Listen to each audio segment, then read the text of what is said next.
estamos aguardando o sociólogo Clemente Gans Lúcio, que já se encontra aqui conosco só para a chegada até o palco, enquanto montamos a abertura desse novo painel que vai debater a reforma sindical e outras fontes de custeio de atividades.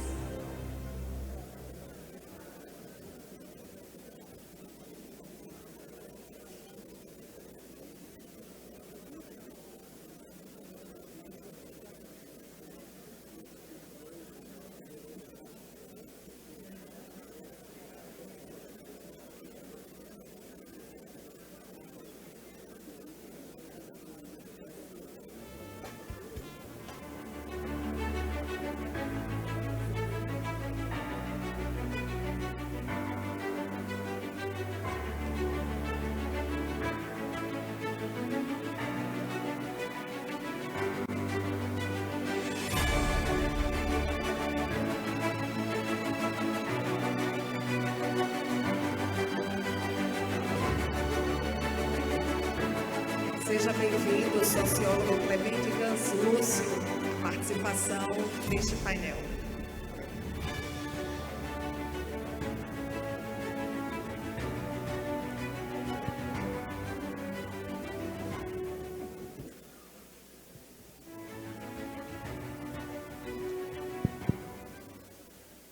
Bom dia, senhores congressistas. Sempre uma satisfação enxergar esse plenário lotado nos nossos encontros de dirigentes sindicais do comércio de bens e de serviços. O tema que nós iremos debater nesse próximo espaço, ele tem sido recorrente nos nossos congressos.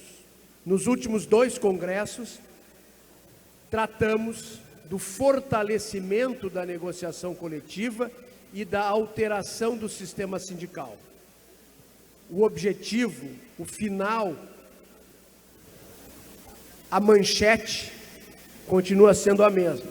Mas o que nós debatemos nos últimos 2 congressos foi uma proposta criada a partir de um grupo de notáveis que quebrava o princípio da unicidade sindical em nome de uma liberdade, alterava o sistema de negociação coletiva praticamente colocando os sindicatos empresariais à margem da negociação coletiva. E hoje nós temos uma mudança nessa bússola, nessa estrada, nesse caminho em busca do resultado final, do fortalecimento da negociação coletiva, do resultado final de uma adequação do nosso sistema de organização sindical. Hoje nós faremos um debate a partir de uma proposta que está sendo discutida e que foi construída pelas centrais de trabalhadores. Está sendo discutida num grupo de trabalho com representantes de trabalhadores e de empresários. E nós convidamos para esse debate, e o nosso formato aqui não é de palestra, é um talk show, é um bate-papo, né? Convidamos o sociólogo e professor universitário Clemente Gans Lúcio, que foi diretor técnico do DIESE e hoje é assessor das centrais sindicais, pessoa que participou dessas discussões e continua participando. E o nosso empresário Nadim Donato, comerciante varejista em Belo Horizonte, ex-presidente do Sindilojas Belo Horizonte, hoje presidente da Fé Comércio Minas Gerais, que trouxe essa grande delegação de congressistas para o nosso congresso. Então a ideia é eu fazer provocações aos 2 debatedores, provocações entre eles, mas tendo como eixo a proposta de alteração do sistema de negociação coletiva, pequenas adequações no sistema de negociação coletiva, do sistema sindical, envolvendo também as fontes de custeio.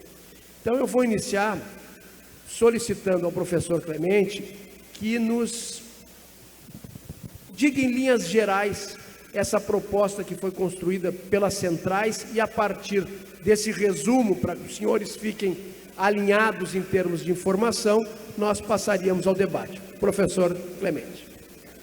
Bom dia. Eu posso falar assim?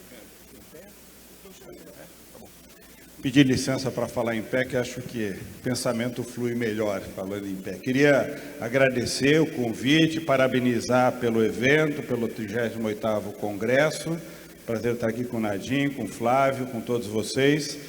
Agradecer a oportunidade de participar e de fazer esse debate sobre essa questão tão importante. Eu vou fazer uma introdução a esse debate, tentando trazer um pouco qual é a perspectiva e qual é o conjunto de propostas que nós estamos indicando para esse debate. Primeira questão é, nós temos o desafio de conectar o sistema de relações de trabalho, portanto, a organização sindical e a negociação coletiva, com aquilo que foi debatido nessa mesa anterior. O Oreiro terminou aqui dizendo, estamos olhando para frente, esse país pode crescer 2% e pode se estruturar para crescer mais de 2% ao ano, portanto, nós podemos fazer transformações substantivas nessa estrutura econômica, superando gargalos econômicos dramáticos. Se nós estamos apostando nisso, se nós queremos isso, o nosso desafio é conectar um sistema de relações de trabalho que participe e ajude a promover esse crescimento. Esse é o primeiro desafio. Tudo que eu vou falar aqui está tentando responder a esta questão. As relações de trabalho devem ser relações de trabalho reguladas para sustentar o crescimento da produtividade e uma boa repartição desse resultado entre lucros, impostos e salários. Estamos discutindo uma reforma tributária, queremos que as empresas cresçam e queremos que os salários e empregos também cresçam. Se tudo isso crescer, teremos uma dinâmica virtuosa. As relações de trabalho precisam estar sintonizadas com isso, primeiro. Segundo, nós temos que olhar para o futuro e identificar como referência coletiva que nós estamos vivendo um período de profundas transformações no sistema produtivo. As empresas estão mudando suas formas de organização, as empresas estão transformando como elas se organizam a partir das novas tecnologias, essas novas tecnologias estão transformando o negócio, o produto e o mundo do trabalho. Tudo muda ao mesmo tempo. Mas sempre mudou, é verdade. Entretanto, o que está acontecendo agora é que esta mudança é em uma velocidade cada vez maior, cada vez mais extenso, portanto, mudanças que ocorrem em todos os setores da economia, atingem todos os postos de trabalho e mudanças que estão se sobrepondo sobre mudanças, em uma velocidade em que nós, às vezes, não conseguimos acompanhar a mudança, a inovação e a transformação. E nós precisamos colocar as relações de trabalho conectadas com essa velocidade de mudança. Não dá para nós continuarmos esperando que a legislação vai resolver esses problemas. As mudanças correm em uma velocidade muito superior àquilo que a legislação consegue responder. Quando consegue responder bem, porque nem sempre a legislação responde bem a muitas dessas questões. Então nós precisamos produzir um jeito de tratar das mudanças e regular as relações de trabalho que sejam capazes de olhar para as mudanças e olhar para a dinâmica econômica ao mesmo tempo, na velocidade em que as coisas estão acontecendo. É esse desafio que nós estamos procurando responder. A resposta tem que gerar uma dinâmica virtuosa de crescimento da produtividade. Boa parte dela é uma produtividade do trabalho, mas é uma produtividade também sistêmica, em outras dimensões, mas fundamentalmente nas relações de trabalho estamos falando da produtividade do trabalho. Esse é o desafio. Como responder a esse desafio? De um lado, olhando para o que temos hoje e perguntando, o que temos hoje conecta respostas em relação a isso? A nossa resposta é não. O nosso sistema de relações de trabalho não tem sido capaz de conectar essas duas dimensões e precisamos fazê-lo. Segundo, vamos fazê-lo de que maneira? Vamos fazê-lo, de um lado, olhando para o futuro, portanto, estamos guiando um carro e temos que deixar de olhar tanto pelo retrovisor e deslocarmos o nosso olhar para o para-brisa e para o que vem pela frente nessa estrada de mudança. Devemos abandonar o olhar do retrovisor? Não. Recomenda-se que olhemos para o retrovisor sempre que necessário, mas que tenhamos um foco sobre o futuro. E olhar para o retrovisor nas relações de trabalho significa o quê? Significa olhar para a nossa cultura. Nós temos um sistema de relações de trabalho bem robusto, com uma cultura interessante e com regras que estão postas no nosso sistema de relações de trabalho. Temos que considerar isso. Mas, de outro lado, precisamos considerar que o sistema de relações de trabalho precisa transformar-se para dar conta dessas mudanças que estão acontecendo. Por exemplo, ele precisa ganhar agilidade para olhar para as mudanças e poder tratar delas. Há várias dores que nós todos sentimos nessas relações de trabalho. Essas dores precisam ser resolvidas. E para essas dores nós estamos propondo 4 remédios. Queremos que essas dores sejam resolvidas com segurança médica. No nosso caso, significa segurança jurídica. Esses remédios precisam gerar, para as relações de trabalho, segurança jurídica, para as empresas e para os trabalhadores. O que nós viermos a regular precisa ser garantido que vale. Nós temos que inventar um sistema daqui para frente no qual o que a gente regular tenha validade. Tenha segurança médica no campo das relações de trabalho, que é segurança jurídica. Quais são os 4 remédios? Esses 4 remédios estão sendo apontados por nós como diretrizes que ajudam a reorganizar o sistema de relações de trabalho. Partindo do quê? Olhando para o retrovisor, nós estamos partindo para o futuro, dizendo: nós temos uma cultura sindical e de negociação coletiva que precisa ser preservada. Do ponto de vista sindical, o artigo 8º da nossa Constituição diz: há um único sindicato por base territorial. Nós fechamos entre as centrais sindicais e apresentamos ao setor empresarial que nós olhemos para o futuro a partir deste princípio. Nós manteremos o artigo 8º e a referência de que o sindicato é a base de representação única em um espaço de representação. Esse é o primeiro acordo político.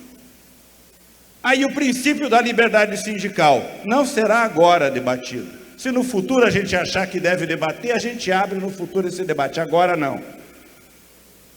Mantido o princípio da unicidade, estamos propondo também que esse princípio repercuta na preservação da estrutura do sistema sindical. Sindicato é a base, federação, confederação como parte da estrutura, no caso dos trabalhadores, central sindical. Isso preservado, cada um com as suas atribuições, que podem inclusive serem renovadas e ampliadas a depender do que a gente desenhar para cá, para frente. Terceiro, estamos considerando que o modelo de negociação que nós temos é um modelo virtuoso. A negociação feita pelo sindicato, pela federação e confederação, quando delegado pelo sindicato, tem efeito para todas as empresas e para todos os trabalhadores. Nós devemos manter esta regra de ouro do nosso sistema. Isso contribui para uma certa homogeneização entre os trabalhadores e entre as empresas. E o nosso sistema trabalha com um instrumento complementar à convenção coletiva, que é o acordo coletivo. Então nós temos que achar uma boa coordenação entre convenção coletiva e acordo coletivo. O acordo coletivo consegue encaixar uma regra geral numa situação muito concreta. Portanto, ter uma boa relação entre acordos e convenções é uma engenharia que nós precisamos resolver. E do jeito que está hoje, nós achamos que não está bom. Nós estamos propondo achar um equilíbrio, uma coordenação, uma articulação, uma chamada descentralização organizada do sistema de negociação. Mas o nosso sistema tem uma regra que precisa ser preservada, que é essa regra de que o acordo e a convenção valem para todo mundo. A partir desses princípios, nós estamos propondo 4 remédios. Primeiro remédio, nós estamos propondo que nós tenhamos algumas mudanças para dar grande centralidade à negociação coletiva, para que ela trate das mudanças no mundo do trabalho daqui para frente e ela seja predominantemente o instrumento para regular as relações de trabalho. Por quê? Porque ela é o único instrumento capaz de responder a essas mudanças que estão acontecendo na velocidade que estão acontecendo. Só elas podem responder a uma mudança que uma empresa quer fazer e precisa de um acordo. Não dá para esperar a lei para vir um dia dar segurança jurídica. É ela que pode dar segurança jurídica àquela mudança, ou àquela demanda que os trabalhadores fazem diante de uma mudança que a empresa quer fazer. Então nós estamos propondo, nós precisamos criar um conjunto de regras que deem grande segurança jurídica a uma negociação que vai acontecer de forma cada vez mais intensa. Segundo, essa negociação coletiva precisa ter capacidade de olhar para o mundo real. Seja para o mundo real de uma situação específica de uma empresa, seja para uma arquitetura mais geral, setorial, regional, de cadeia produtiva, temática. Ou seja, nós estamos observando que cada vez mais os recortes das negociações podem ser em diferentes âmbitos. Portanto, temos que ter flexibilidade para que trabalhadores e empresas possam criar âmbitos de negociação que lhes interessam. E que isso tenha segurança jurídica. Que ao nós criarmos um acordo nacional de uma determinada questão, um determinado setor, isso tenha segurança jurídica. Terceiro, consideramos que o sindicato é a base para fazer a negociação, seja do lado empresarial, seja do lado dos trabalhadores. Esses sindicatos podem, diante de um novo âmbito de negociação, se organizarem de forma diferente para estarem de forma unitária em uma mesa. Vamos fazer a convenção coletiva do setor da carne no Brasil. Existe? Não, não existe. O setor empresarial acha importante ter um acordo coletivo ou uma convenção coletiva no setor da carne. Ótimo. Os empresários juntam os sindicatos que trabalham com o setor da carne, os trabalhadores juntam os sindicatos que trabalham com os trabalhadores do setor da carne, formam mesas unitárias e fazem um processo de negociação do setor da carne nacional do Brasil. Os bancários fazem uma convenção coletiva com o setor bancário, com os bancos, com a FENABAN, junto mais de 400 entidades sindicais no lado dos trabalhadores, de uma mesa única com 12 pessoas. Eles têm um processo deliberativo e vão de forma unitária negociar nacionalmente com 12 representantes, representando 400 entidades, porque todas elas se sentem participando desse processo, porque eles têm um jeito de fazer. Nós estamos propondo colocar numa legislação que esse jeito vale. A nossa autonomia de criar as figuras de representação coletiva valem. É isso que a Constituição nos diz, o sindicato tem essa prerrogativa. Vamos exercê-la no limite. Bom, para que essa negociação seja forte, precisamos ter entidade sindical forte, representativa. Estamos propondo 2 regras básicas. Para que essas organizações façam parte do sistema sindical, pressupondo que todas as entidades que existem hoje estão no sistema sindical. Nenhuma vai ser colocada para fora do sistema de partido. Mas para permanecer no sistema sindical com a prerrogativa de negociar, vai precisar cumprir 2 regras básicas. Se é unicidade, portanto, não pode ter a criação de um novo sindicato, o sindicato devia ter 3 regras democráticas. Primeiro, mandato de 4 anos. Por que isso é importante? Porque qualquer oposição tem que saber que a cada 4 anos pode se candidatar para assumir a direção do sindicato. Hoje, você tem coisas diferentes.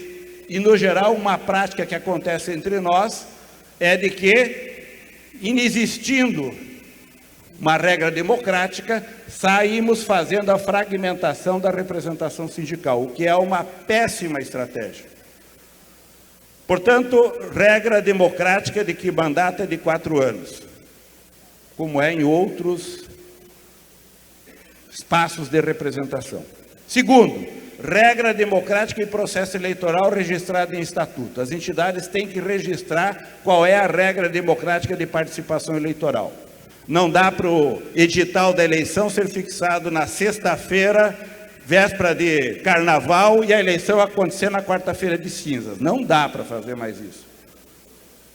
Então, é regra democrática e efetiva de participação. Terceiro, obrigatoriedade de prestação de conta para toda a base, sócio e não sócio do sindicato. Depois eu já digo por quê. 3 regras que todos os estatutos deveriam conter: prestação de contas do sindicato para a base, eleição democrática e mandato de 4 anos. Segunda regra, o sindicato precisa ter representatividade. Como que a gente mede isso? Olhando para a cobertura que o sindicato faz efetivo da sua base, do ponto de vista da negociação coletiva, de tal forma que o sindicato responda, em relação à base que eu represento, quantos estão protegidos por acordos e convenções coletivas. Isso vale 80 pontos em 100. 80% da representatividade é medido pela cobertura sindical e outros 20% pela filiação sindical. Quantos sócios eu tenho em relação à base? A soma dessas duas dá a representatividade. Uma linha de corte de 50, 60 pontos significa que quem tiver menos do que isso perde a representatividade. Isso obriga a que todas as organizações se desloquem para fazer negociação coletiva e terem sócios. Quem não for representativo não pode ter a prerrogativa de fixar uma regra que vale para todo mundo. Só tem essa prerrogativa constitucional de garantir que a sua regra fixada de acordo tem validade universal se ele demonstrar que ele tem representatividade. Essas seriam as 2 regras básicas para nós mantermos a unicidade. Sindicato representa na negociação coletiva sócio e não sócio.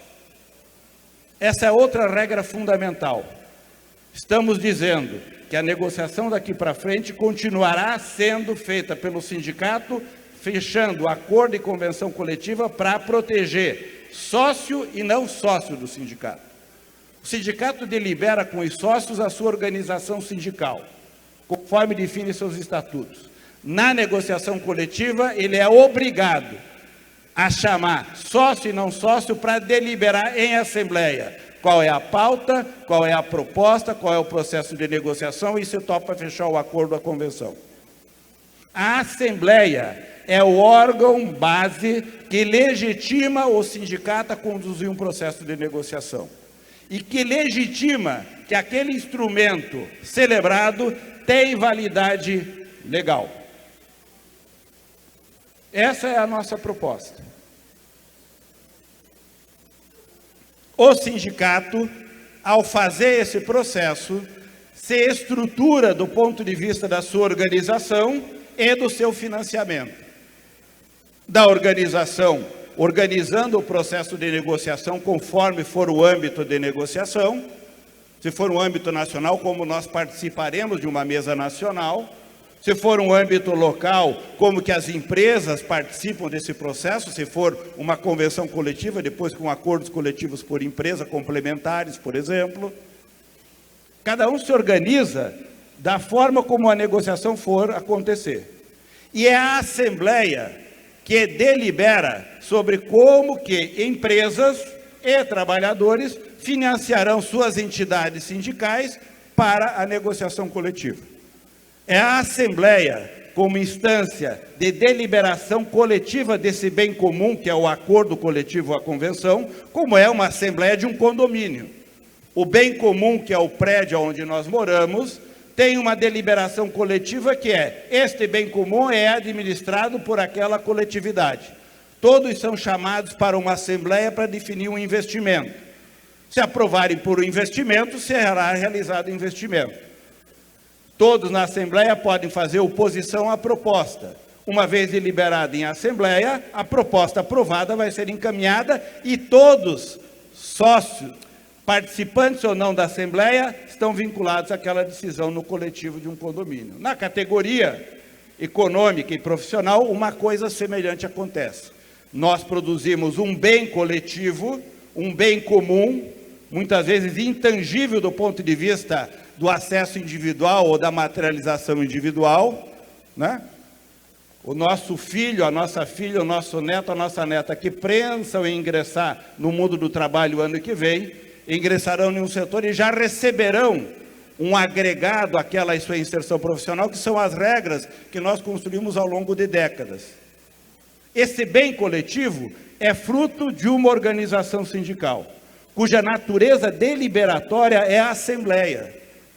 E ela delibera também como que nós vamos financiar essa organização para fazer esse processo acontecer. A assembleia delibera qual é a contribuição negocial que as empresas farão para o sindicato empresarial, a Assembleia dos Trabalhadores, qual é a contribuição negocial que os trabalhadores farão ao seu sindicato de trabalhadores. Essa proposta inclui uma distribuição desse recurso da contribuição negocial entre sindicato, federação, confederação e central sindical, no caso dos trabalhadores. Já pré-definido em lei, com alguma flexibilidade para que, em algumas situações, quando uma negociação muito ampla tratar, possa ter alguma alteração deliberada em comum acordo, mas a partir de uma referência que a legislação colocasse, de tal forma que todo o sistema sindical seja adequadamente financiado, com controle das bases e com capacidade de efetivamente promover negociações estruturadas, robustas, com qualidade e com segurança jurídica. Terceiro remédio, nós estamos propondo que nós avancemos no limite da nossa capacidade, a partir do artigo 8º, na autonomia da organização sindical e da negociação coletiva. Menos Estado, menos justiça, mais negociação e mais autorregulação para resolver os nossos problemas. As nossas dores, quem resolve somos nós. Essa é a nossa proposta. Para isso nós estamos propondo criar um ente, um conselho, uma agência, fugiu agora o nome, deu um branco aqui o nome do que nós estamos pensando, mas propostas, um ente bipartite, trabalhadores e empresários criam um ente que pode ter até a participação do Estado por meio do Ministério do Trabalho, mas é gerido pelas partes, e esse ente tem a função de regular o sistema sindical empresarial com uma Câmara de Autorregulação Empresarial autônoma, é ela que regula o sistema sindical do setor empresarial e resolve as dores e os conflitos do sistema sindical empresarial, uma Câmara de Autorregulação Sindical dos Trabalhadores, que regula e resolve os problemas da organização sindical dos trabalhadores, as duas câmaras juntas, talvez com a participação do Ministério, regulam como que a negociação coletiva acontece no Brasil. Essa Câmara Comum não trata da substância da negociação, ela trata de procedimentos que garantem segurança jurídica para que o processo da negociação seja bem estruturado. Esse ente poderia fazer um trabalho de valorização da negociação e do sistema sindical. Esse ente poderia recepcionar o depósito de acordos e convenções coletivas e dar publicidade a ele. Esse ente poderia gerar estatísticas sobre a negociação. Esse ente poderia dar assistência geral ao sistema sindical sobre negociação e sistema sindical. Autônomo. Gradativamente esse ente podia, assumindo a responsabilidade de tratar dos conflitos, e estamos indicando que esse ente poderia desenvolver a médio prazo formas de mediação e arbitragem privados. De tal forma que nós temos uma mediação e uma arbitragem capacitada para olhar diferentes situações do mundo do trabalho e do mundo empresarial. E nós teríamos oferecendo ao sistema de relações de trabalho a alternativa de manter o acesso à justiça do trabalho para fazer mediação ou arbitragem, ou usar um ente privado que nós viéssemos a desenvolver para fazer mediação e arbitragem como uma forma de solucionar bem um processo de negociação. A negociação feita pelos sindicatos, regulada pelo sistema autônomo, precisa ser desenhada. Estamos propondo um desenho para a negociação, prazo de validade um pouco mais elástico para acordos e convenções para quem quiser fazer, processo de negociação estruturado com mediação e arbitragem, prorrogação da database quando a database não foi o tempo necessário para fechar uma negociação coletiva, com prazos, com formas de solução. E, por fim, dizer para vocês que essas regras visam gerar um quarto remédio, que é uma musculatura político-sindical entre empresários e trabalhadores, uma cultura de diálogo, como essa que estamos fazendo aqui, rara, né? Estar aqui falando da proposta que a gente está apresentando para o mundo empresarial, que nós deveríamos valorizar esse diálogo e, nesse diálogo, fazermos daqui para frente mudanças incrementais naquilo que nós julgamos fundamental. Se nós tivermos uma organização que nos permita colocar nossas dores futuras e achar os remédios adequados, nós poderemos fazer daqui para frente progressivas mudanças sempre que julgarmos necessário. Menos dependência de que o Estado venha fazê-lo pela legislação, maior autonomia para que nós tenhamos capacidade político-sindical de organização empresarial e organização dos trabalhadores determinarem as relações no setor privado. Uma observação só, estamos propondo uma coisa equivalente para o setor público. Estamos propondo a regulação do direito de negociação coletiva para trabalhadores e trabalhadoras do setor público, diante do direito administrativo, portanto, com regras específicas para esse âmbito de negociação.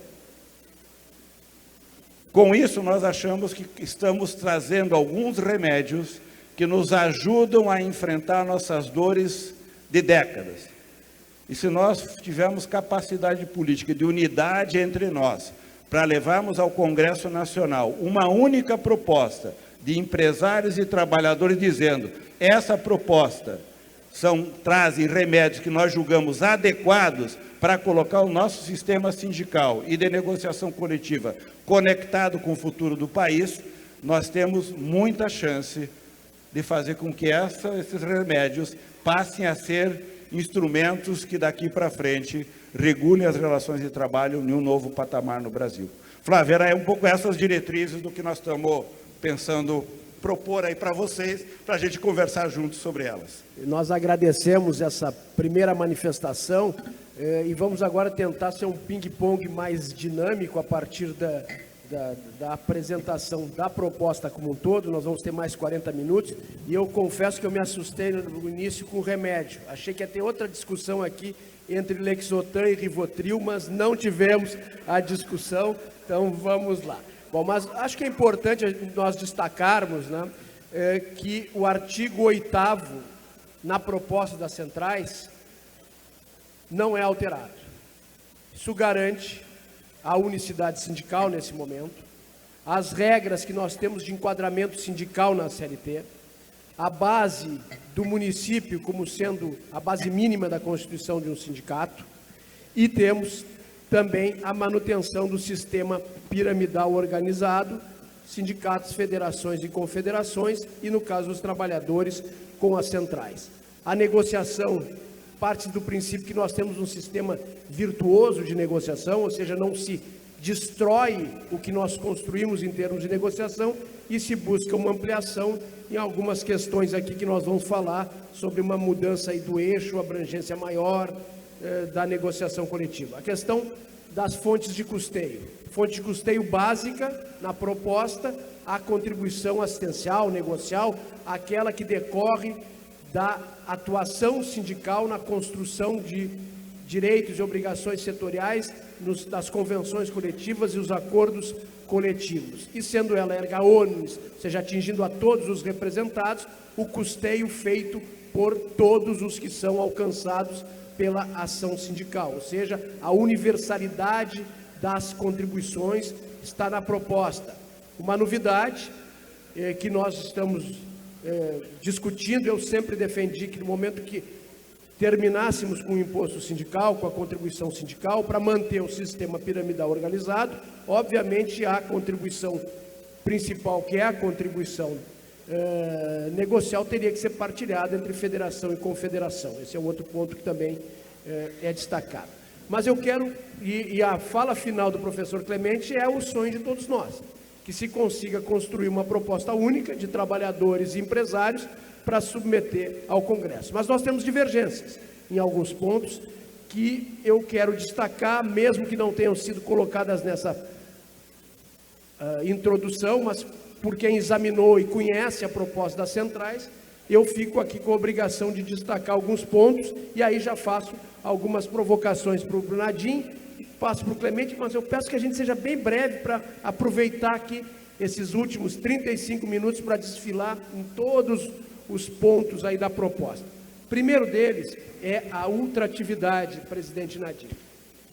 Hoje nós temos uma regra que proíbe a ultratividade, ou seja, as normas e condições estabelecidas em convenções e acordos coletivos valem na vigência estabelecida e não aderem ao contrato individual, só podendo ser modificada por uma nova convenção ou acordo coletivo, como pretendia o Tribunal Superior do Trabalho legislando e criando essa regra. Hoje nós temos uma vedação da ultratividade. E essa vedação da ultratividade, na proposta das centrais, quer que se modifique, né? Ou seja, contrário senso, volta a uma situação anterior em que poderia se entender que todas as normas coletivas aderem ao contrato individual e numa negociação o sindicato, a categoria profissional já tem aquilo garantido. Qual a sua apreciação sobre essa proposta? Bom, primeiro, bom dia a todas, todos. Eu estudei essa questão proposta das centrais, né, professor? Passei isso também para a minha equipe de jurídicos, nós fizemos um levantamento.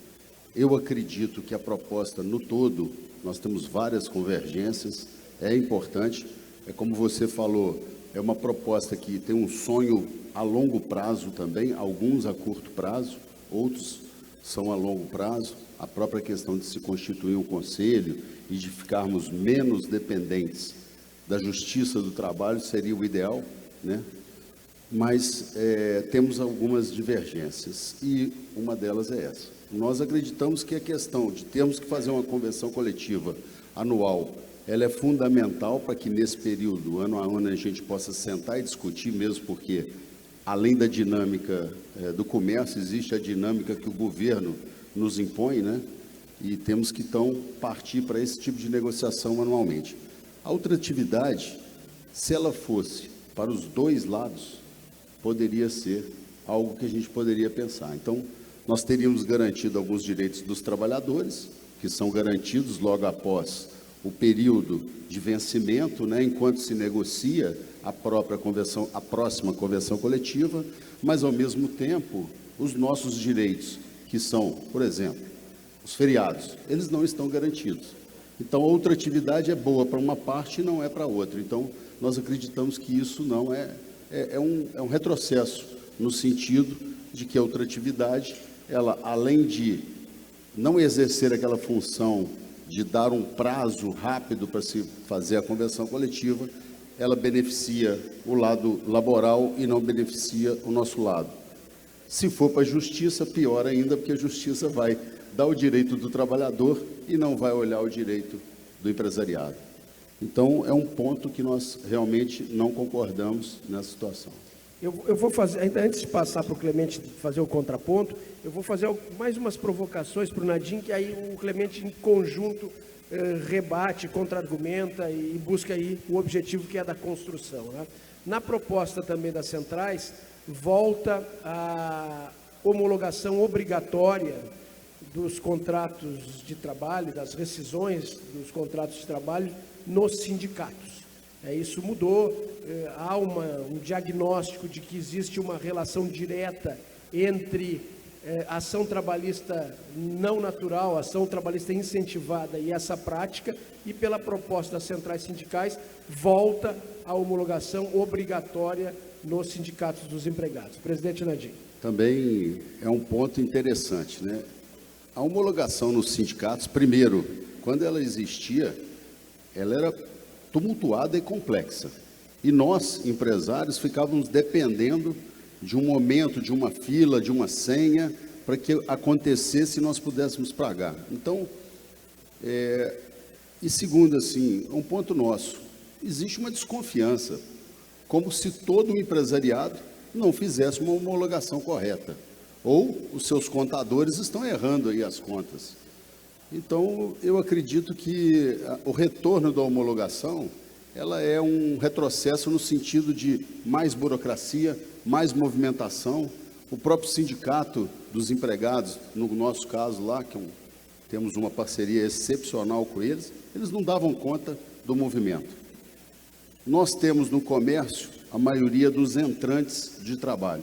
São pessoas que vêm, não têm nenhuma experiência e a rotatividade é muito grande. A rotatividade dos supermercados, então, é uma coisa absurda. Então, você vai jogar um volume de novo para o sindicato dos empregados, para nós ficarmos dependendo dessa homologação. Então, é um ponto também que eu discordo. Acho que... Sobre os dois pontos.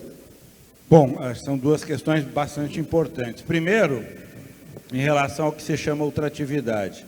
Nós estamos pensando, Nadim, em um desenho no qual o sistema de negociação e os instrumentos, acordos e convenções sejam bem estruturados, tenham capacidade de serem celebrados e renovados e tenham grande segurança jurídica. Ela não é perfeita, porque sempre cabe o acesso à justiça, mas quanto mais estruturado, melhor ambientado, mais segurança nós daremos a esses instrumentos. Olhando para trás. Olhando para frente, nós temos que pensar que cada vez mais esses instrumentos, acordos e convenções, serão instrumentos para regular uma coisa que nós não conhecemos hoje. E que o questionamento poderá vir de todas as partes.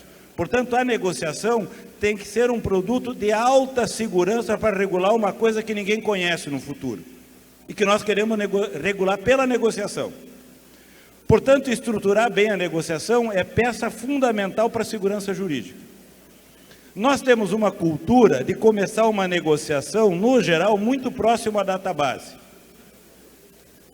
Se nós vamos trazer para as negociações cada vez mais temas complexos, nós precisamos ter um tempo para a finalização dessa negociação que ultrapassa muitas vezes a database. A ideia é que a ultratividade não é aquela ultratividade do passado. Nós estamos falando de uma prorrogação da database, automática pela lei, quando as partes não conseguem concluir aquela negociação. Entendendo que a preservação do instrumento é fundamental para as empresas e para os trabalhadores. Então, a ultratividade é para ambas as partes. Tá? Primeiro. Segundo, é uma ultratividade para reconhecer a boa-fé das partes na construção da negociação e na renovação do contrato de acordo. Por que nós, trabalhadores, vamos deixar de querer que tudo vá para a lei? Porque nós acreditamos que os acordos e as convenções regulam bem. E a insegurança de dizer que a qualquer momento eu posso perder tudo, para um lado e para o outro, gera uma insegurança que não é bom para a negociação e nem para os instrumentos. Nós estamos propondo que os instrumentos possam ser até de 3 anos. Uma convenção coletiva pode fazer um acordo, uma convenção de até 3 anos. Deixando, por exemplo, que o reajuste salarial e o aumento seja discutido anualmente. Mas todas as demais cláusulas, talvez um acordo para 3 anos, sem problema. A ultratividade é esse tempo para fazer essa... Estão propondo um prazo. Tá? Prazo. Deixa eu explorar um pouco mais. Hoje é comum nas negociações coletivas que se prorrogue a convenção coletiva por 2 meses, 3 meses, em alguns casos um pouco mais, mas é comum na negociação se privilegia esse caminho sobre qualquer outro, das partes sem a obrigação e sem a regra automática. Mas vamos imaginar, dentro da proposta das centrais, que tem uma regra de prorrogação automática da convenção coletiva. Essa prorrogação teria um limite? Seria ad eternum? Qual é a proposta? Um prazo, estamos trabalhando entre 190 e 180 dias, como um prazo. Neste prazo, se as partes não concluem a negociação, obrigatoriedade do uso da mediação para tentar resolver e o uso, por vontade própria, da arbitragem. Arbitragem sempre com a característica de uma arbitragem que ela é irrecorrível, ou seja, quem opta pelo uso da arbitragem está dizendo aquela solução arbitral é definitiva.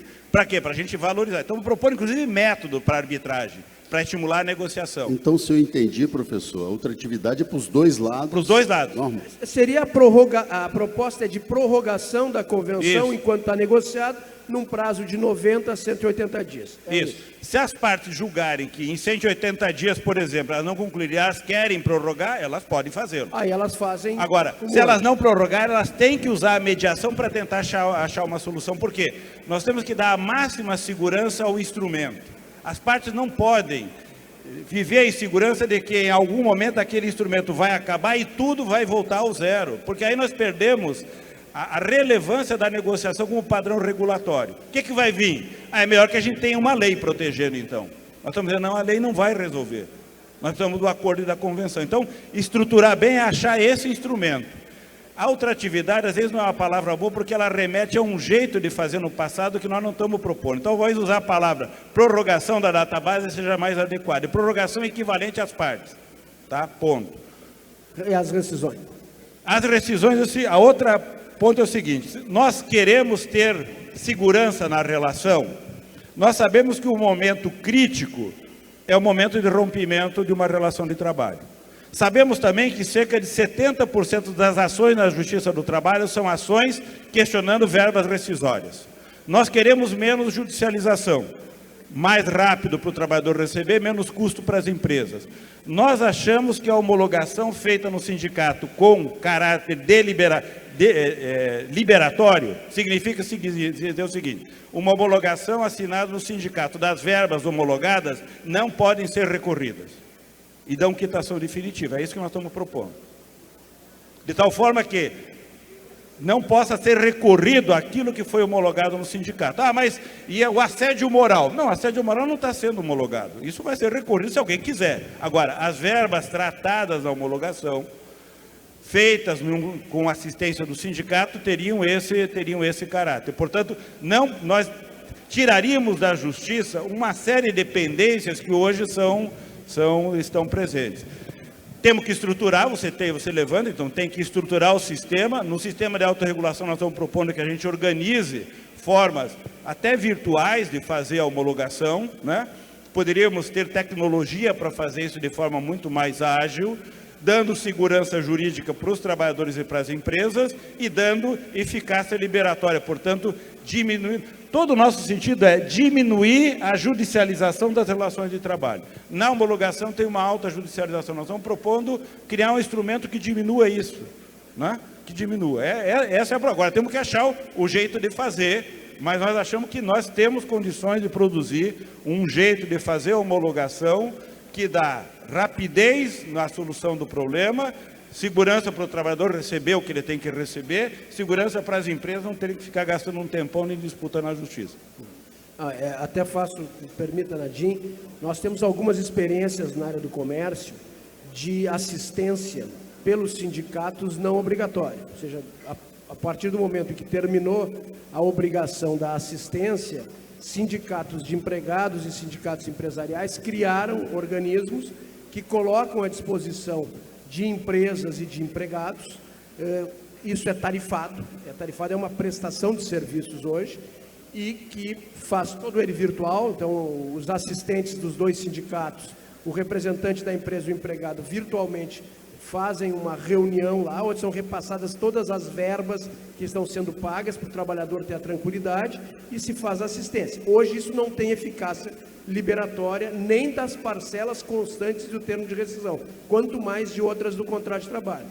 Isso me parece que construindo algo que envolva o sindicato empresarial nesse momento, em que a empresa também se sinta assistida e o empregado assistido pelo seu sindicato, com mais essa possibilidade de eficácia liberatória, não tenho dúvida que é um sistema que afasta o litígio e garante para todos a melhor assistência possível. Flávio, é nessa linha que nós estamos trabalhando. A nossa proposta é desenvolver uma coisa nessa linha que você acabou de falar.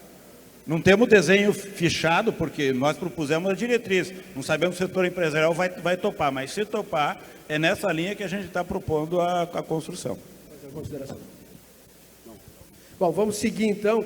Tem um outro ponto que eu ia provocar, mas nós não vamos conseguir passar por tudo, apenas um registro que há uma discussão também proposta pelas centrais quanto ao artigo 611A e 611B da CLT, da prevalência do negociado sobre o legislado.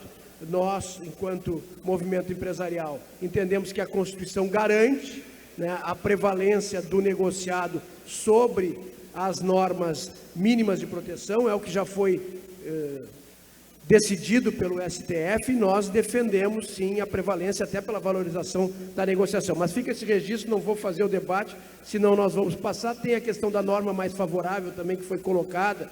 Hoje nós temos uma regra que o acordo prevalece sobre a convenção, mas eu queria passar para o outro assunto, que é o do financiamento sindical. A proposta das centrais, presidente Nadim, é que o que for deliberado na Assembleia vai ser respeitado, ou seja, o momento de discutir valores e abrangência da contribuição é na Assembleia, e é uma Assembleia que reúne toda a categoria, né? E essa Assembleia, então, todos os que vão ser atingidos pela negociação, e ali é o momento de discutir a contribuição. Aprovada a contribuição, ela é universal e todos estão obrigados ao pagamento. Não há na proposta das centrais um direito de oposição tardia, ou seja, que o empregado depois se oponha a essa contribuição num prazo de 10 dias, como se constrói nas negociações coletivas. Eu tenho visto que há uma posição muito mais do setor da indústria contrário a essa sistemática. E aí tem a contrapartida. Os empregados dizem, olha, se vai ter o direito de oposição, o empregado, então o empresário também vai ter que ter o direito de oposição. E aí, ontem, no debate que nós tivemos, até surgiu uma proposta nessas discussões de que a contribuição negocial da empresa tivesse na barrinha do boleto, dizendo assim, o não pagamento pela empresa corresponde à oposição, ou seja, ninguém vai pagar. Que parece uma loucura, uma proposta dessa, né? É algo risível, né? Então, qual a sua posição sobre essa proposta das centrais, que o momento da discussão é na Assembleia e depois não tem mais a oportunidade de oposição? Bom, primeiro, eu acho que todos nós, tanto os trabalhadores quanto os empresários, temos direito a querer ou não pagar. No caso do empresariado, e eu posso garantir aqui que a maioria, ela acaba que poucos são os empresários que pagam a negocial na convenção coletiva e a maioria não é cobrada. Então, não existe essa cobrança por parte nossa dos empresários. O que nós tentamos fazer, logicamente, é uma prestação de serviço melhor para que ele entenda que nós estamos fazendo um bom trabalho. E, na realidade, o empresário é assim, ou você mostra para ele que você está trabalhando, ou ele não vai pagar. Eu acredito que da mesma forma é a pessoa. É lógico que existe uma facilidade que foi feita no passado de nós, empresários, retirarmos o valor em folha e repassar para os sindicatos laborais, que isso criou-se uma facilidade muito grande. Quer dizer, o sindicato laboral, ele não tinha nem a capacidade, perdão, a palavra não é capacidade, ele não tinha nem a obrigação de emitir uma guia. Sinceramente, primeiro ponto, eu sou contra o empresário retirar da folha e entregar para o laboral. Eu acho que isso é um papel do laboral que ele tem todo o direito. Eu também acho que ele tem o direito de cobrar. Mas também acho que a pessoa tem o direito, num período curto, de se opor. Assim como as cobranças feitas pelo empresariado, não é momentânea, elas normalmente levam 15, 20, 45 dias, e quem paga é quem enxerga o trabalho feito.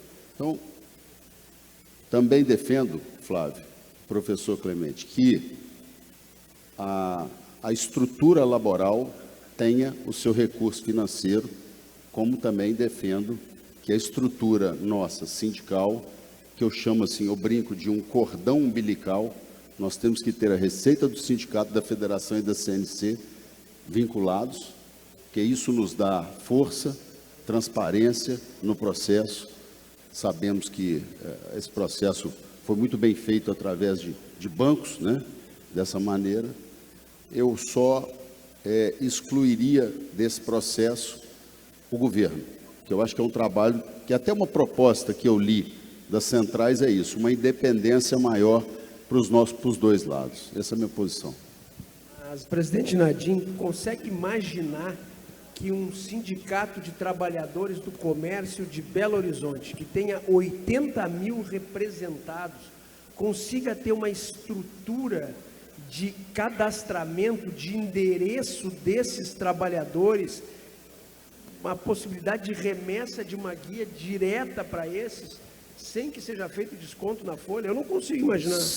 Flávio, se nós entregamos o valor, nós podemos entregar os nomes. E eles têm acesso ao CAGED. Eu acho eu acho que cada um com a sua obrigação. Pela LGPD a gente nem pode. Não, aí é diferente. Acho que não, mas deixa eu perguntar um pouco para o Clemente sobre essa possibilidade de uma forma que não seja o desconto no salário. Bom, acho que tem 2 ou 3 questões importantes. Primeiro, nós estamos falando em estruturar um sistema de regulação de relações por meio de acordo e convenção, para regular um bem coletivo.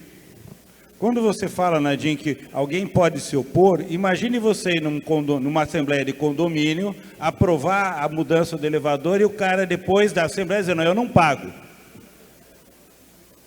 Aprovar a reforma do sistema elétrico, eu não pago e quando eu passar que desliga a energia. Bom, isso não existe. Um bem coletivo é uma unidade que aquela coletividade decide realizar.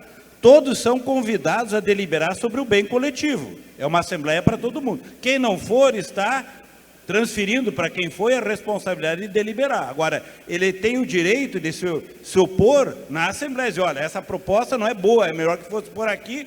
Ganhou a assembleia, é a proposta aprovada. Mas, professor, como é que nós vamos colocar, citando aqui o exemplo do Flávio, 80 mil pessoas numa assembleia? Os bancários agora acabaram de aprovar o seu acordo coletivo nacional com quase 150 mil votantes, por meio eletrônico.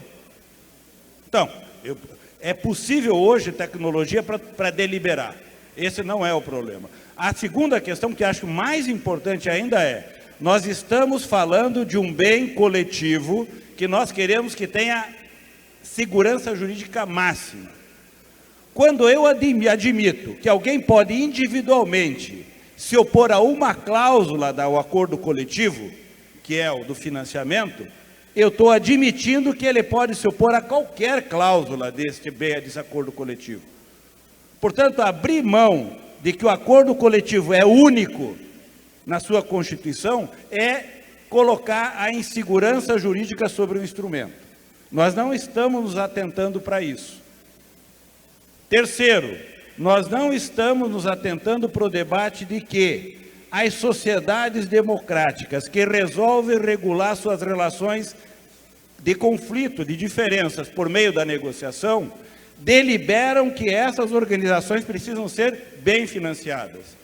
Em muitos países, o Estado financia os 2 sindicatos para fazer esse trabalho.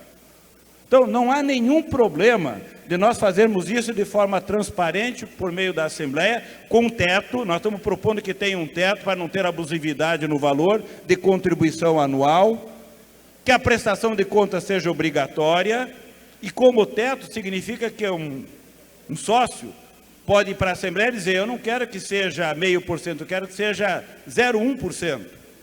E se for 0,1%, é a taxa que vai ser cobrada, negocial. Então, tem um processo de construção deliberatória que é muito importante. E a gente tem que olhar para esta unidade. a qualidade do acordo e a sua segurança, a qualidade do financiamento com transparência, a razoabilidade, e estamos propondo mais, que essa contribuição das empresas e dos trabalhadores, um percentual dele, 1, 2, 3%, vá financiar esse ente nacional da autorregulação que nós vamos fazer de forma bipartite. Portanto, nós vamos criar uma estrutura que vai assessorar, vai subsidiar, vai dar elementos para que os sindicatos empresariais, os sindicatos de trabalhadores estruturem boas negociações. Então, fazer isso com um financiamento transparente, com prestação pública, né? Eu acho que a gente só ganha. Criar figuras onde nós vamos trazer insegurança para o sistema. E, veja, o voto lá atrás, quando dizia não é possível cobrar de não sócio, né? Por quê? Porque nós tínhamos um instituto obrigatório que era o chamado imposto sindical, e tinha lógica. O imposto sindical era a forma em que todos financiavam o sistema sindical. Todo o resto era só sócio. Nós acabamos com o imposto sindical, nós estamos propondo, inclusive, nessa legislação, acabar de forma definitiva. Acabou o imposto sindical, é razoável que tenhamos um outro instituto. Não é um imposto sindical. Quem não negociar, não pode cobrar. Quem não negociar, não terá desconto e poderá dizer, eu quero que tenha um sindicato. Por isso que nós estamos propondo a representatividade, dizendo, entidade sindical que não der cobertura sindical, perde a prerrogativa sindical. Por quê? Porque a Constituição diz, sindicato é para negociar. Se tem um sindicato que não negocia, é legítimo que a sua base diga, eu quero que alguém me represente. E se eu tiver alguém que representa, eu topo financiar. Agora, eu não vou financiar quem não me representa. E nós estamos propondo isso. Não negocia, não tem taxa, não tem contribuição negocial. Então, é um sistema que casa a estrutura sindical, a negociação, a segurança jurídica e um financiamento adequado. Essa arquitetura nós temos que fechar como uma coisa bem articulada. Sem puxadinho, entende? Sem coisas que venham fragilizar esse instrumento. Vamos falar um pouco das câmaras de autorregulação, né? O ente esse está no projeto como câmaras de autorregulação, e aí me permitam que eu vou voltar a 1989. Tem gente aqui que não era nem nascido, né? 1989, o professor José Washington Coelho, que empresta o seu nome ao prêmio que nós distribuímos ao melhor trabalho jurídico nesse congresso, o professor José Washington Coelho propunha que tanto trabalhadores como empregadores criassem o que ele chamou na época de CONSISCOM, que seria um conselho das entidades da época das confederações de trabalhadores e confederações empresariais, com o afastamento do Estado para fazer a autorregulação das entidades. Não funcionou no primeiro momento, se partiu para um segundo, que seria essa Câmara de Autorregulação só dos empresários. Também não conseguimos concretizar, mas o sistema do comércio criou, né, o que nós chamamos de Sicomércio hoje, que é o Sistema Confederativo de Representação Sindical do Comércio, que de alguma forma autorregula as entidades sindicais do comércio de bens, serviços e turismo. A proposta que vem agora é essa, das câmaras de autorregulação de trabalhadores e de empresários. Na proposta da Câmara dos Trabalhadores, a proposta é que as centrais sindicais indiquem os representantes. No caso dos empresários, como a proposta veio das centrais, não diz ali, né, mas naturalmente nós vamos caminhar para uma indicação pelas confederações dos integrantes dessa Câmara de Autorregulação. No setor dos trabalhadores, presidente Nadim, existe uma previsão da criação de um conselho para dar voz e oxigenação a esse debate, para que sindicatos de base, o sistema confederativo, ramos de atividade também indicam representantes, não vai ser deliberativo como a Câmara de Autorregulação, que participem também esses sindicatos de base. Qual a sua opinião sobre essa estrutura proposta para os trabalhadores e se ela poderia ser efetiva para os empresários também? Perguntando se, com relação aos empresários, esse conselho de sindicatos de base, federações, seria também importante a criação deles, ou seria só a Câmara de Autorregulação pelos sindicatos, pelas confederações? Não, eu acho que o professor explicou bem que a ideia, até bipartite, né? Se o laboral terá uma Câmara, eu acho importante que nós também tenhamos uma Câmara para autorregulamentar. É lógico que quanto mais a presença de pessoas dos setores, né, principalmente da negociação, o que eu imagino que tem um conselho maior, não é isso? Uma Câmara maior e os conselhos, não é isso? Conselhos. Os dois conselhos, exato. Uma Câmara maior. Uma Câmara de Trabalhadores, uma Câmara de Empresários. A Câmara de Trabalhadores vai ter um conselho a ela ligado para que também tenham voz os sindicatos de base. Isso não está previsto na proposta, até porque é um detalhamento dos trabalhadores, lógico, da proposta empresarial. Mas se seria válido também ter esse conselho ligado à Câmara de Autorregulação dos Empresários. Sempre na proposta do equilíbrio eu sou a favor. Agora, eu acho importante a participação ativa daqueles que estão no front da negociação coletiva, que são os sindicatos. Então, nós teremos que ouvir deles essa situação para depois ir subindo o degrau. Como você mesmo falou, logicamente, se isso acontecer, a nossa entidade mãe, a Confederação Nacional do Comércio, irá, né, estar presente na estrutura, mas eu acho que abaixo tem que participação, sim, dos sindicatos empresariais. E agora vamos falar um pouco da Câmara de Autorregulação, porque ela é a responsável pela proposta, pela aferição da representatividade dos sindicatos. E pode a Câmara de Autorregulação declarar, a partir de critérios que não são subjetivos, são critérios objetivos, né, pela proposta, que aquele sindicato não é representativo. Então, ele existe no mundo jurídico, mas ele não está sendo representativo. Pelo que eu entendi, a Câmara diz que ele deixa de ter a prerrogativa de negociar, deixa de ter a prerrogativa sindical. Então, naquele momento em que a Câmara diz, olha, esse sindicato não é representativo, esse exercício da negociação coletiva passaria para o ente de coordenação, passaria para a federação fazer essa negociação? Como é que funcionaria? Bom, Flávio, acho que essa questão que você está colocando é muito importante. Nós estamos falando em estruturar um sistema de autorregulação. A autorregulação é da negociação coletiva, portanto, da relação e do sistema sindical de cada parte. Então, Nadim, a ideia esse ente teria uma Câmara de Autorregulação Sindical dos Trabalhadores, que regula o sistema sindical dos trabalhadores e resolve os problemas de conflito sindical dos trabalhadores. Nós estamos propondo que essa Câmara tenha um conselho consultivo, 50, 100 dirigentes, entidades pequenas e grandes, urbanas e rurais, setor público, norte, nordeste, sudeste, ou seja, a diversidade do mundo sindical, aconselhando a direção da Câmara dos Trabalhadores sobre as questões, diretrizes, políticas, critérios, aconselhando.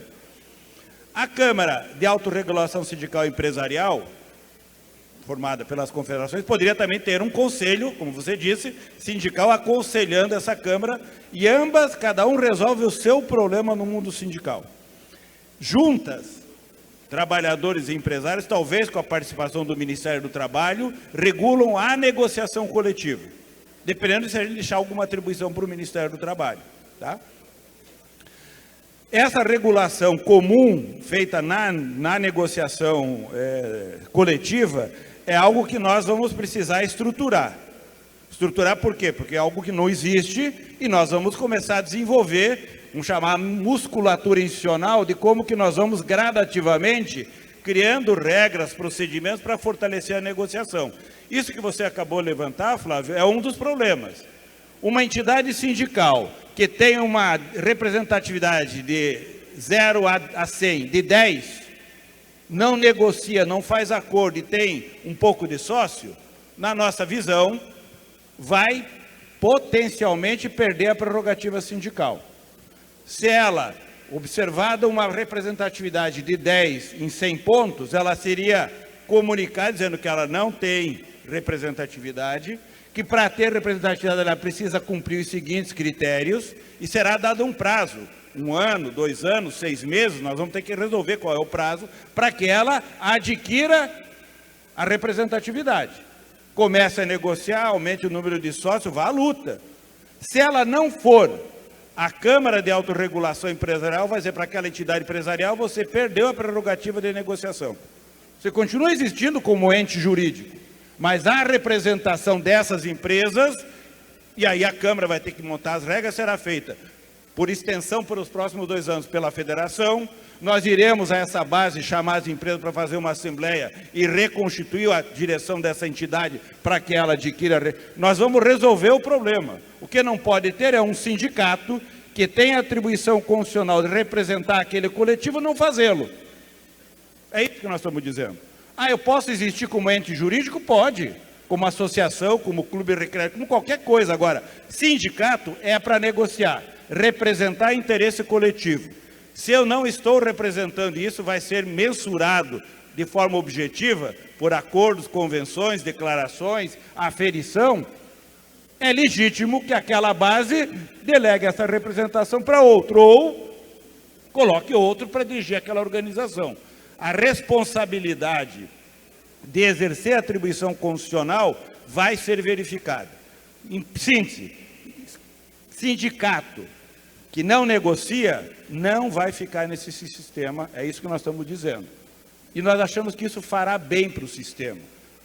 Fará bem nós termos entidades que sejam vocacionadas para a negociação efetivamente. Nesse ponto nós concordamos, professor. Acho importante que todos os sindicatos sejam representativos e executem realmente o papel que ele foi criado. Bom, nós estamos chegando ao final e conseguimos visitar todos os pontos principais da proposta das centrais. Então eu vou passar agora para o professor Clemente para as considerações finais, mas vou 3 pontos aqui, rapidamente, que são para explicar conceitos que aparecem na proposta das centrais de trabalhador. Primeiro, explicar o sistema de agregação voluntária por ramo ou setor. Aí, pelo que eu entendi, na organização da entidade sindical, essa agregação por ramo ou setor. Lembrando que o enquadramento sindical e aquele mapa, vamos dizer assim, está preservado, e se esse conceito vale também para as empresas. Falar sobre o conceito de agregação para fins de negociação, acho que já foi falado com o exemplo dos bancários, mas fique à vontade também para detalhar. E o último, o consórcio. O que é um consórcio de gestão sindical? São 3 figuras um pouco diferentes que estão na proposta, e depois já as suas considerações finais. Bom, Flávio, acho que essas 3 questões são ferramentas que nós estamos propondo que ajudam o sistema sindical e de negociação a se desenvolverem. Primeiro, nós estamos propondo que a legislação dê suporte, segurança jurídica e perspectiva de médio e longo prazo para que as entidades que queiram se agregar possam fazê-lo com tranquilidade. Hoje nós temos regras que incentivam a desagregação. Nós podemos criar regras que incentivem a agregação. Por que nós estamos insistindo nisso? Porque as mudanças do mundo do trabalho vão exigir de nós todos, empresas e trabalhadores, capacidade de agregação. São transformações que perpassam toda a estrutura econômica. Então nós temos que ter inteligência estratégica de prever a possibilidade de criar figuras que permitam tratar de problemas complexos, que nós não podemos prever hoje. Então nós estamos propondo algumas regras para isso, Flávio. Daí, pois vocês vão ver, mas são regras que são voluntárias. Ninguém está dizendo que é obrigado. Tanto trabalhadores como empresas terão instrumentos que quiserem usar para agregar, façam. Estamos prevendo uma outra regra que é mais flexível do que uma agregação que, por exemplo, uma fusão. Fusão é juntar 2 sindicatos de uma única entidade. Essa é uma agregação institucional pesada. Nós estamos propondo figuras um pouco mais flexíveis para serem auxiliares desse processo. Por exemplo, o consórcio. A ideia do consórcio é o quê? 2, 3, 4, 10, 100 entidades, não importa, podem se juntar para organizar uma determinada atividade em comum, com um instrumento jurídico, que é o consórcio, onde é que eles podem compartilhar financiamento, gestão, atribuições daquela atividade. Você deu um exemplo, Flávio. Sem perder o voto. Sem perder, não, então. O Flávio deu um exemplo. Vocês disseram, nós organizamos um serviço de homologação, né? É o tipo da coisa que poderia ser feito por instrumento de consórcio. Vai ter lá 3 pessoas trabalhando, tem um custo de tanto, vai ser feito de tal jeito. Essa engenharia institucional que junta 3 ou 4 CNPJs, que dizem, nós vamos fazer um CNPJ específico para compartilhar essa despesa, podemos alocar o nosso recurso orçamentário dela porque está legalizado, ela tem atribuição, tem responsabilidade, pode contratar, pode fazer. Portanto, é uma figura que ajuda as entidades a trabalharem juntas. Nós, nos sindicatos trabalhadores, debateram essa questão em uma determinada cidade e disseram, mas aqui nós estamos hoje com 20 sindicatos no mesmo prédio. Não temos como fazer o condomínio, porque nós... como é que faz isso? Como é que organiza? Disseram, olha, o consórcio é a forma para resolver isso. Vocês se juntam, formam um consórcio para fazer a administração dessa unidade, o prédio, a manutenção, a gráfica, o serviço, a assessoria jurídica comum, ou seja, você pode fazer uma série de coisas de forma compartilhada.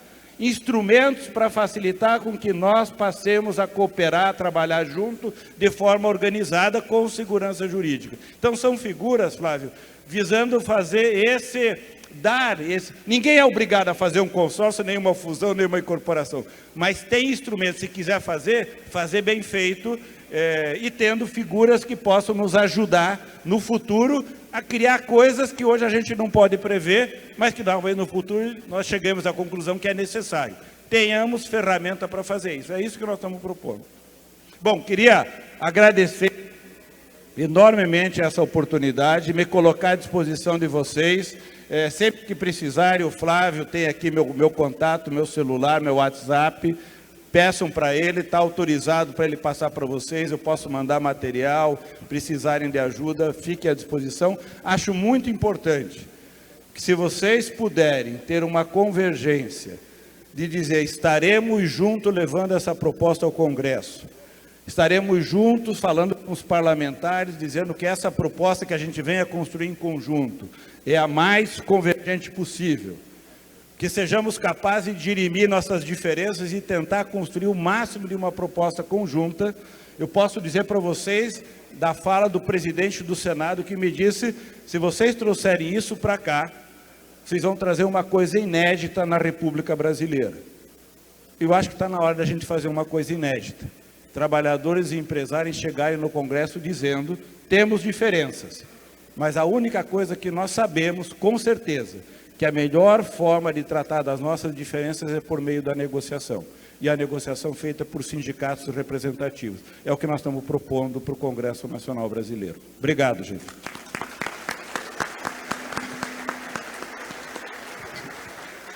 Presidente Nadim, para suas considerações finais. Rapidamente, eu queria agradecer ao professor Clemente aí pelas explicações, ao Flávio.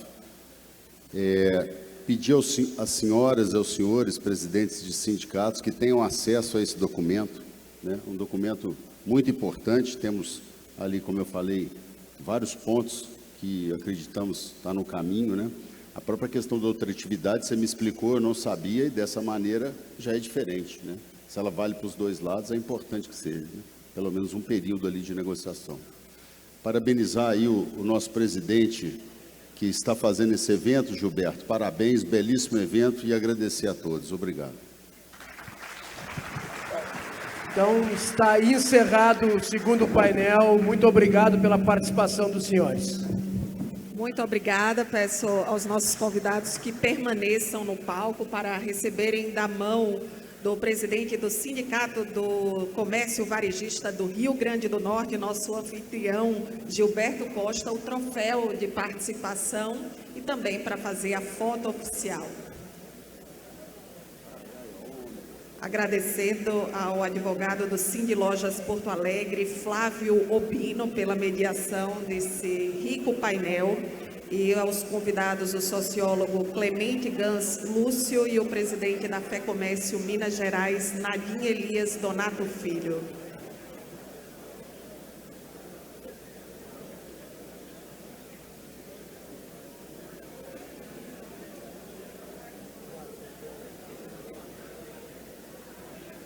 O registro oficial.